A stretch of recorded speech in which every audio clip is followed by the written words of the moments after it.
Hello students, class 9, subject mathematics, exercise. Today will be start 7.4. 7.3 also completed in the previous video. You have watched also. चलिए अब हम बात कर लेते हैं क्वेश्चन नंबर फर्स्ट की 7.4 एक्सरसाइज का क्वेश्चन नंबर फर्स्ट है और उसकी जो थ्योरम्स थी वो मैंने प्रीवियस क्लास में मैंने आपको बता दिया था। आई होप आपने पढ़ भी लिया होगा और अगर नहीं पढ़ा तो पहले आप उनको पढ़िए, तब उसके बाद हम इसको सॉल्व करेंगे, ठीक है? तभी आपका अच्छा समझ में आएगा। तो फर्स्ट क्वेश्चन हम सॉल्व करते हैं किस तरीके से होने वाला, ध्यान से देखिएगा। So that in the right angle triangle the hypotenuse is the longest side। Question में सिंपली बोला है कि जो भी आपके पास राइट ट्राइंगल है, suppose that we have a triangle, right triangle ABC, ये आपके पास राइट ट्राइंगल वो होता है जिसमें एक 90 डिग्री का एंगल होना चाहिए, कोई सा भी हो, एक 90 होना चाहिए। The hypotenuse is the longest side. आपको ये प्रूव करना है जो हाइपोटेन्यूज होता है ये लॉन्गेस्ट साइड है, ये आपको बतानी है। वैसे भी ऑब्वियसली होती है, इसमें तीनों में आप इसको मेजर करके देख लीजिए, आपको ये सबसे बड़ी मिलेगी, बट आपको बतानी है डिटेल में किस तरीके से आपके पास बड़ी है। चलिए वी है एंगल बी जो है वो आपके पास 90 है, ये तो आपको बताइए। एक प्रॉपर्टी और आपको पहले से पता होगा, ट्राइंगल के तीनों एंगल्स का सम 180 डिग्री होता है। जब इस अकेले का 90 हो गया फिर तो कंफर्म हो गया बिल्कुल ए और सी का भी सम 90 ही होगा, बिकॉज इन दोनों का सम 90 और एक 90 ए, तीनों का मिलकर 180 हो जाएगा। तो हम बी की बात कर लिए हैं, अब हम क्वेश्चन आगे चलते हैं इसमें। तो ए और सी दोनों का सम कितना होगा? 90 होगा, सिंपल सी बात है ना। अब ये बताइए, आपको सोचना है यहाँ से, जो एंगल है बी, एंगल जो बी है वो एंगल सी से कंफर्म ग्रेटर होगा। क्यों होगा जी ग्रेटर? ये वो इसलिए ग्रेटर होगा कि इन दोनों का सम है 90। सपोज दैट मैं इसको 60 ऐड कर लूं और इसको 30 ऐड करना पड़ेगा, फिर तो 90 तो बड़ा ही होगा ना। इन दोनों में से कोई सा भी 90 से ज्यादा हो ही नहीं सकता, बिकॉज तीनों का जो सम होगा वो 90 प्लस 90 80 हो जाएगा, 180 हो जाएगा। हम बात करेंगे इसकी, तो ये एंगल इससे छोटा होगा, ये वाला भी इससे छोटा होगा। तो ये मैंने आपके सामने लिख दिया कि जो एंगल बी होगा वो एंगल सी से छोटा होगा। अब ध्यान देंगे, जो एंगल बी है, बी के जस्ट अपोजिट साइड कौन सी है? AC है, और AC सी एंगल के सामने जस्ट कौन सी साइड है? AB।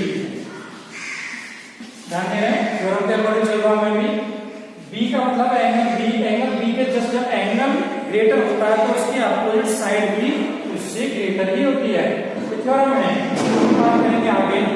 जब आपको पता है हमने बी एंगल सी से ग्रेटर हो गया, बी हो गया सी से, तो बी तो ए से भी होगा, फिर तो बी जो एंगल होगा वो कंपल्सरी है कि जो एंगल ए होगा आप लोगों को उससे भी ग्रेटर होगा।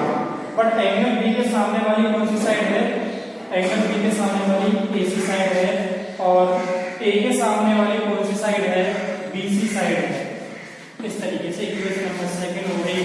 अब हम बात करेंगे from equation number first and second. ध्यान से देखिएगा, आपको बता दिया फर्स्ट इक्वेशन है कि AC AB से बड़ी है, ठीक है, AC BC से बड़ी है। तो बात क्लियर हो गई ना कि जब AC सबसे बड़ी है, ट्राइंगल की दो साइड होती है, उनमें एक साइड दोनों से बड़ी है, तो सबसे बड़ी कौन सी हुई? AC हुई ना। AC is the highest and largest side। Okay, इस तरीके से आपको कंप्लीट करना था। हो गया क्वेश्चन कंप्लीट। आपसे एक पूछा था कि हाइपोटेन्यूज जो है वो सबसे बड़ी है, तो AC इसमें हाइपोटेन्यूज ही तो है, इसको हाइपोटेन्यूज बोलते हैं। इसको आप परपेंडिकुलर बोल दीजिए, एल्टीट्यूड बोल दीजिए, और ये आपका हो जाएगा बेस। चलिए नेक्स्ट क्वेश्चन देख लेते हैं। नेक्स्ट क्वेश्चन आपके सामने है, क्वेश्चन नंबर 2 है। In figure sides AB and AC of triangle ABC are extended to points P and Q, also PBC angle greater less than QCD, so that AC greater than AB। चलिए question देख लेते हैं किस तरीके से होने वाला है। आपके पास कुछ गिवन डेटा है उसको लिख लेते हैं। गिवन में आपको दिया हुआ है कि जो एंगल पीबीसी है फिगर के अकॉर्डिंग वो क्यूसीबी से स्मॉल यानी लेस देन इस तरीके से दिया हुआ है, ठीक है भी नहीं। और आपसे जो बोला है इसमें स्टार्टिंग के लाइन में फिगर में बता दिया उसने ए बी को आगे तक बढ़ाया, बी तक, ए सी को बढ़ाया हमने क्यू तक आगे तक बढ़ा दिया। चलिए हम बात कर लेते हैं टू शो की आपको प्रूव करना ये ए सी ग्रेटर देन होना चाहिए ए बी। ध्यान दीजिएगा लास्ट है प्रूव। अब हम फिगर के अकॉर्डिंग लेके चलेंगे। फिगर में आपसे बोला क्या है, उसने बोला पीबीसी, पीबीसी चलिए ये वाला एंगल क्यूसीबी से कम है, क्यूसीबी इससे ये वाला कम है, ऑल्सो लिखा हुआ है। अब हम क्या करते हैं, इस साइड की बात करते हैं, इस वाली साइड की एपी पे। एपी पे दो एंगल बने हुए हैं, ध्यान से देखें, एक तो एबीसी और एक पीबीसी। तो एंगल एबीसी और जो एंगल पीबीसी है इन दोनों का सम कितना होगा 180। बिकॉज दोनों में छोटी क्लास में एक पॉइंट पे जितने भी एंगल बनाए हुए एक पॉइंट की वजह से अगर एक लाइन पे कोई स्ट्रेट लाइन हो, एक पॉइंट से कोई लाइन जा रही है तो उसकी वजह से दो एंगल बनेंगे। तो स्ट्रेट लाइन पे जितने भी एंगल होते हैं उन सबका सम 180 होता है। तो मैंने आपके सामने लिख दिया। अभी मैं इसी तरीके से सेकंड के अकॉर्डिंग चलूंगा। इसी में इस ए की जो लाइन है इसमें एंगल एक तो बन रहा है आपके सामने एसीबी और इसके साथ हो जाएगा क्यूसीबी, क्यूसीबी इन दोनों का सम भी ऑल्सो आपके सामने 180 ही होगा, ठीक है। नाउ आपसे बोला है कि एंगल जो पीबीसी है वो लेस देन है एंगल क्यूसीबी।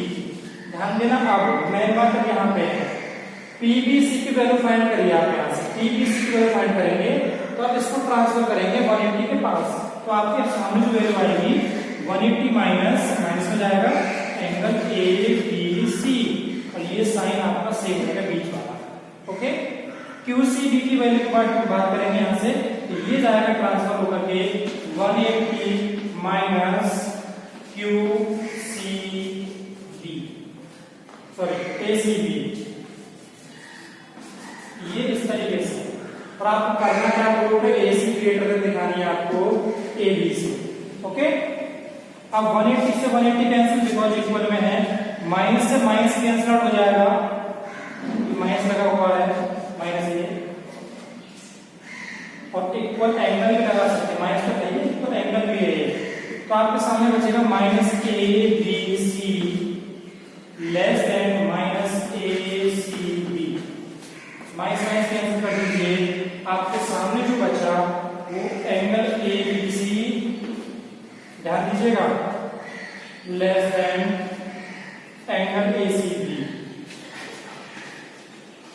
आपको प्रूव क्या करना था, बार बार कह रहा हूं, ए सी आपको ग्रेटर देन दिखाना है किसके साथ, ए सी ए बी के साथ। अच्छा एक बात और बता लीजिए, ए सी के सामने पहले देखो एंगल कौन सा है, ए सी के सामने एंगल बी है, फिर तो बी आपको बड़ा दिखाना पड़ेगा किससे, ए बी से।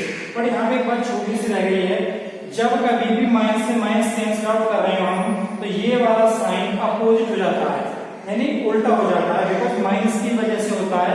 ये आपको नेक्स्ट क्लासेस में मिलेगा, बिकॉज हम इसको इधर ट्रांसफर करेंगे और इसको इधर ट्रांसफर करेंगे तो ये वाला साइन उल्टा हो जाएगा, इक्वल में ऐसा नहीं होता है।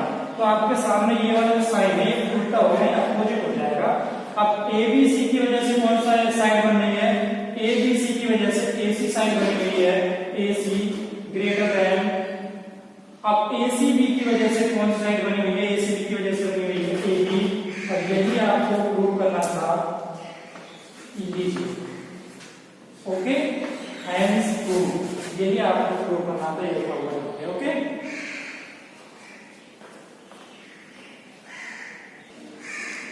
Next question, question number 4।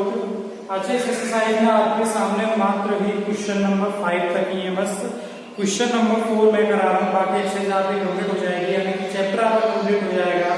Question 5 है, 3 मैंने करा दिया, 2 आपको करनी है। Last question, A B and C D are respectively the smallest and longest sides of the quadrilateral ABCD so that angle A greater than angle C and greater angle B greater than angle D. आपको करना क्या है, आपको अगर question को समझना है, इसने बोला कि ए बी और सी डी एक स्मॉलेस्ट है, एक लॉन्गेस्ट है। चलिए आपको दिखाई दे रहा होगा स्मॉलेस्ट है, सबसे छोटी ए बी है और सी डी सबसे बड़ी साइड है। आपके सामने क्वाड्रिलेटरल है, आपको प्रूव करना है कि एंगल सी एंगल ए सी से बड़ा होना चाहिए, एंगल सी से बड़ा होना चाहिए। वैसे देखने में लग भी रहा है कि एंगल ए बड़ा है सी से, पर दिखाना आपको तो आपको क्या करना है, या तो आप यहां से ड्रॉ कर दीजिए एक लाइन, ये ड्रॉ कर दी हमने, फर्स्ट स्टेप कर दिया, या फिर आप यहां से कर दीजिए। आप यहां से करोगे तो इन दोनों में से कोई सा एक प्रूव हो जाएगा, और अगर मैं यहां से करूंगा तब भी इन दोनों में से एक प्रूव होगा, वो आगे पता पड़ेगी कैसे होगा। वैसे हालांकि ए को सी से मिलाएंगे तो ए सी वाला ही प्रूव हो जाएगा। ये कब होगा, जब आप बी को बी से मिलाएंगे। ओके, अच्छा इनमें क्या करना है आपको, इनको नेम दे देंगे हम, 1 है ये आपका 2 है, और ये 3 हो गया, और ये 4 हो गया। 1 2 3 अपनी मर्जी से चलिए। First of all given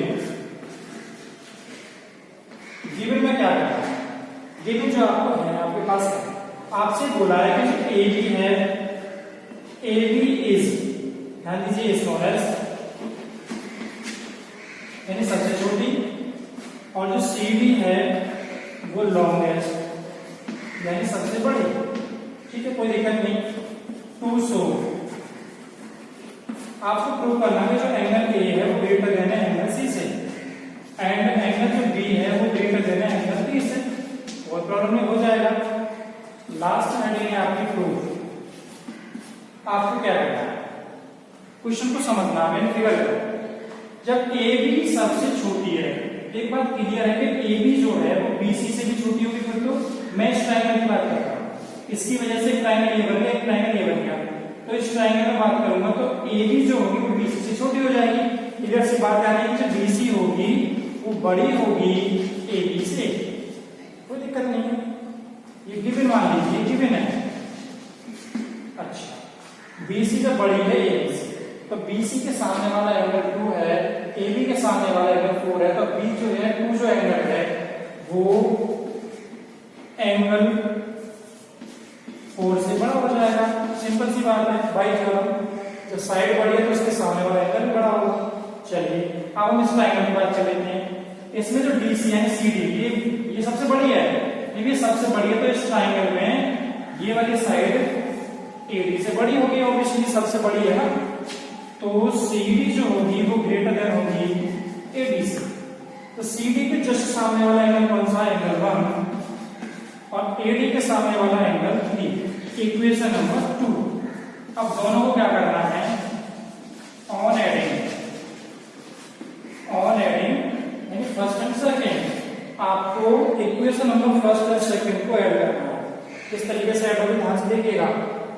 LHS में एलएचएस यानी कि एंगल 2 में एंगल 1 ऐड कर लीजिए, ऐड कर दिया। ये साइन आपका सेम रहेगा, बीच वाला दोनों का सेम है। एंगल 4 में एंगल 3 ऐड हो जाएगा, लीजिए हो गया। एंगल 1 और 2 को मिला के और 3 और 4 को मिला के क्या बनेगा, 1 और 2 को मिला करके क्या बन रहा है, एंगल यानी कि ए, एंगल ए बन रहा है। और एंगल 3 4 को मिला के क्या बन रहा है, एंगल सी बना हुआ।